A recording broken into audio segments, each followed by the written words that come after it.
What's up everybody, welcome to another BTD Gaming deck profile, and today we're going to be looking at one of my all-time favorite archetypes, even from back in the day, Gravekeepers. Now Gravekeepers has had so much longevity throughout its lifespan, especially once it's gotten more support, and the heart and soul of this deck of course is Necro, which is one of the best floodgate cards ever made, and I think that this deck is pretty viable in today's format. I don't think it's meta breaking. In fact, it's mainly like an anti-meta deck, if anything.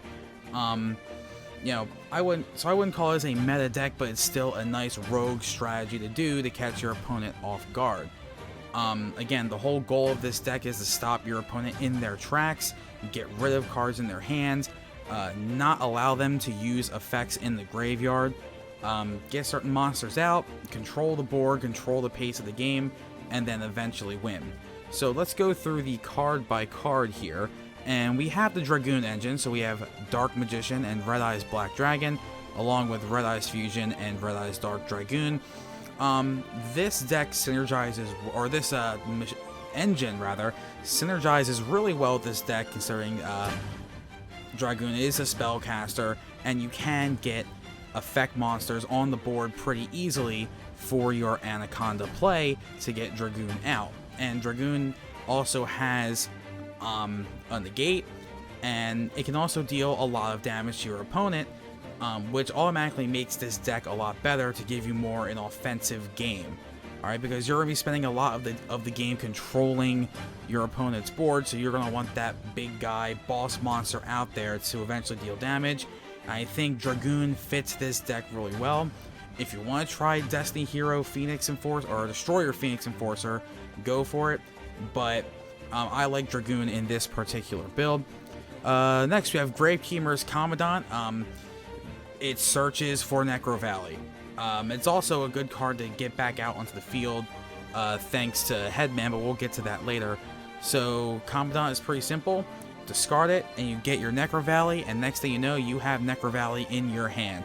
So this card is very, very good, and if you're able to summon it while Necro Valley is out, it's a 2100 beater on the field. So Commandant is just another way to get your Necro Valley. There's plenty of ways to get Necro Valley in this deck, and Commandant is one of the best ways to do it.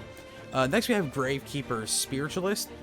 This card really helps out with your fusion plays, so that you can get your Supernaturalist on the field easier. Again, a 4-star monster can also be summoned out again by your Headband. So Spiritualist is good to get Supernaturalist onto the field quickly. Next, 3 copies of Gravekeeper's Headband. This is one of the better cards in this deck. So if this card is summoned, you can target a level 4 Gravekeeper monster in your graveyard and special summon it in attack position or face down defense position. Of course, and it's unaffected by Necro Valley like it says in the text. So if you discard your Commandant and then normal summon your Headband, you can get your Necro Valley, have 2 effect monsters onto the field assuming the combo goes through, link them all for Anaconda, and get out Dragoon just like that. So you'll have Dragoon and Necro Valley on the field at the same time, which is a problem, and Gravekeeper's Headband really helps with that play. Very good card in this deck. Next, Gravekeeper's Recruiter. The name speaks for itself. If this card you control is sent to your graveyard, you add 1 Gravekeeper's monster at 1500 or less defense from your deck to your hand. So you can add any of your other Gravekeeper monsters, because they all have 1500 defense, using your Gravekeeper's Recruiter onto the field. A nice combo with this is you summon Recruiter, and then you link it off with Artemis, because it's a spellcaster link 1, and he's a level 4 or lower spellcaster, so that synergizes very well. Once you link him off, you can get your search. So Recruiter is a very, very good card in the Gravekeeper strategy. Hand traps, we have Ash Blossom and Joyous Spring. Usually I just like to main deck this one because it's the most versatile. Now for a more specific matchup, you obviously have Droll and Lockbird. And Droll and Lockbird does work well with Necro Valley, so there's Ash Blossom. So yeah, Ash Blossom is a good card to have as a hand trap. Next we have the Ecclesia engine, Dogmatica engine, with Dogmatica Ecclesia the Virtuous, and Dogmatica Punishment. It's another form of removal, and again, Ecclesia is a spellcaster, so it synergizes well with the deck. It's just another form of removal. We're going to go through the side deck in a second. So there are options to sub out this engine for, but I think this engine is very consistent. Ecclesia can special summon, it can search punishment, and it's just a good form of removal to have. And next we have 2 copies of Summoner Monk. You grab him, all you have to do is discard a spell card, and you can special summon a card from a level 4 monster from your deck, which Commandant is level 4, Spiritualist is level 4, so you can special summon any of those. And again, that can get you into a Dragoon play or any other Link play, maybe even your Nightmares for removal, or things like that. So Summoner Monk is a nice card to have in your main deck. Again, this is one of the cards you probably can sub out for something in your side deck, depending on the matchup. But I think it just gets monsters out of the deck quicker and onto the field, which is something that this deck needs a lot. We have Necro Valley. Necro Valley is the heart and soul of this deck. All your Gravekeepers gain 500 attack and defense. Cards in the graveyard can't be banished. Negate any card effect that would move a card in the graveyard to a different place. And negate any card effect that changes types or attributes in the graveyard. In today's Yu-Gi-Oh, people are moving cards from the graveyard all the time. And it's a big part of combos, and Necro Valley just puts a stop to it. And it's such an easy card to get to with Commandant and Terraforming. Odds are you'll probably find yourself a turn 1 Necro Valley, especially if you're going first. Necro Valley Throne, another 3-of spell in this deck that's very essential because it has 2 very good effects you can activate one of. Add a Gravekeeper monster from your deck to hand. It's just a Rhoda for Gravekeepers, which is amazing. And the other effect, if you choose to do this, after the effect resolves, you normal summon a Gravekeeper monster, which is big because you want to get as many Gravekeeper monsters onto the field as possible. So this card can allow that, and again, it can get to your Dragoon play easier or your Supernaturalist summon easier as well. Necro Valley Throne, a must-have 3-of in this deck, especially because the Rhoda effect that it has, and also the summoning effect that it has. Next, we have Hidden Temples of Necro Valley. Now, this card you don't really have 2 main deck. Again, this is really big when it comes to certain matchups, but I have it in the main deck right now. It says activate only if both a Gravekeeper monster and Necro Valley are on the field. Neither player can special summon monsters except Gravekeeper monsters. So this card is very good. Again, most likely your opponent isn't running Gravekeepers, so they won't be able to special summon. And not only won't they be able to special summon, but Necro Valley's effects will still be live as well, so they'll be locked out of a lot of big combo plays they can make. This is a very good continuous spell, Floodgate. You're just going to make sure that you have a Gravekeeper monster on the field with Necro Valley. Hidden Temples of Necro Valley is very, very good for this deck. Just another great Floodgate. Next, we have Royal Tribute. This is a card you would love to see turn 1. It doesn't feel as good if you get it after turn 1, especially after your opponent makes plays. But it's simple. If you control Necro Valley, both players discard as many monsters in your hand. And what's great about this is, A, you're getting rid of monsters in your opponent's hand, and B, their effects to get them out of the graveyard can't activate because of Necro Valley. Royal Tribute is just, it's a turn 1 machine, and it can really stop your opponent in their tracks. So you would love to get a Necro Valley and a Royal Tribute in your opening hand turn 1. Which, by the way, this is a going first deck by design, this particular build. Next, we have 1 Terraforming, just another way to search Necro Valley. You need Necro Valley as much as you can get it. It's just such a huge part of this strategy. It really makes this deck work. Red Eyes Fusion for the Dragoon engine. Magical Eyes Fusion, another way to fusion summon your Supernaturalist or even a Quintet Magician. Again, this deck is mostly all spellcasters, so this is just another way to get your fusion summon. Monster Reborn, because we need as many summons as we can get. Called by the Grave to negate any hand traps. You know, this is all just based on cards I have. I don't have Crossout Designator, and right now I don't have any room for it in this deck. Maybe that can change in the future, but right now I'm still sticking with my one copy of Called by the Grave. Next, Imperial Tombs of Negro Valley. When a spell, trap card, or monster effect is activated, while both a Gravekeeper monster and Negro Valley are on the field, negate the activation, and if you do, destroy it.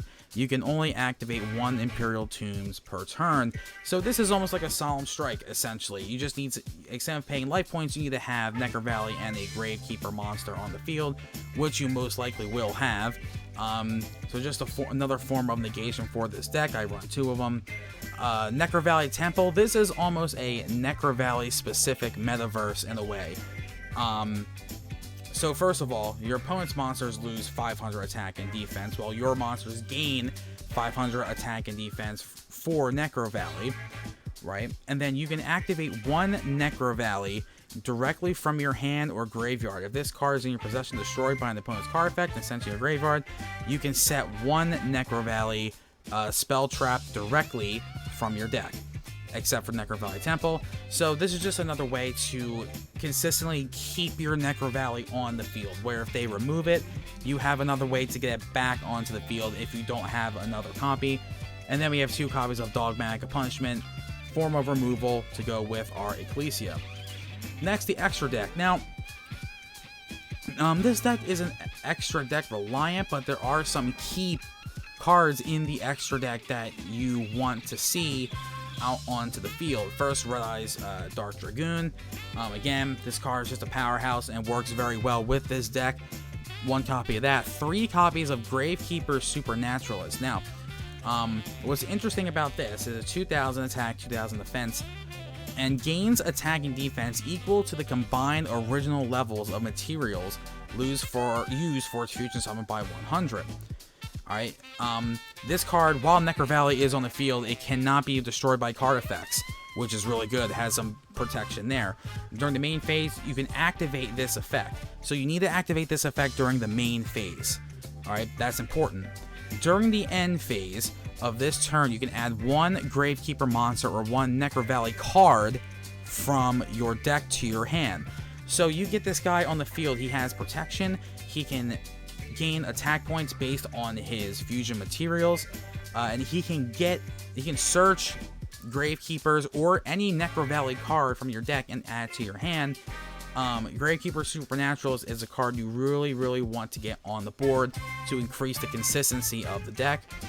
Quintet Magician is in here because you never know, maybe you need kind of that one last big play and you have the materials for him.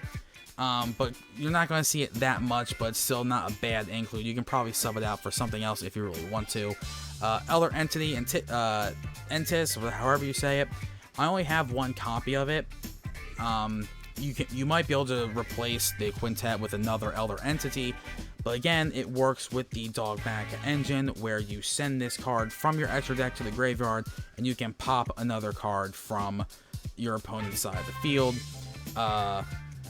Ash Dragon, again, works with Dogmatic Punishment, but you can add a Dogmatic Ecclesia by sending this card from your extra deck to the graveyard, which of course works with Punishment as well. Artemis, the Magistus Moon Maiden, synergizes very well with this deck. You really want this card for Gravekeeper's Recruiter to trigger that effect once you summon him. IP Masquerena, again, so you can get link plays on your opponent's turn, like Nightmare Phoenix and Nightmare Unicorn. Just really good forms of removal for this deck. Appaloosa for negates. Predaplant, Verte, Anaconda for your Dragoon plays. Wee Witch's Apprentice, again, a spellcaster link too, so it won't be that hard to get onto the board. Increases attack, which is nice, which would be really helpful in this deck, combining with the attack increase from Necro Valley. And in here I have Access Code Talker, again, a card you can get out, especially if you're doing link plays that can really end the game against your opponent. So that's the extra deck. Here, the side deck, we have some going second cards in the Biru, for obvious reasons, just a hand trap. Pancratops for removal if you're going second.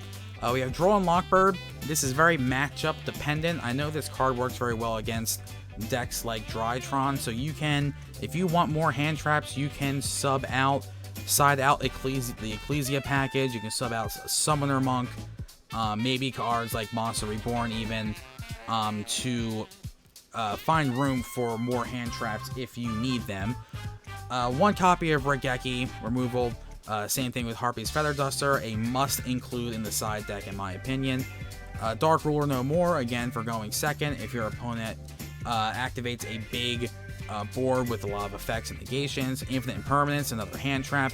And a card that I've been back and forth on including in the main deck is Crackdown.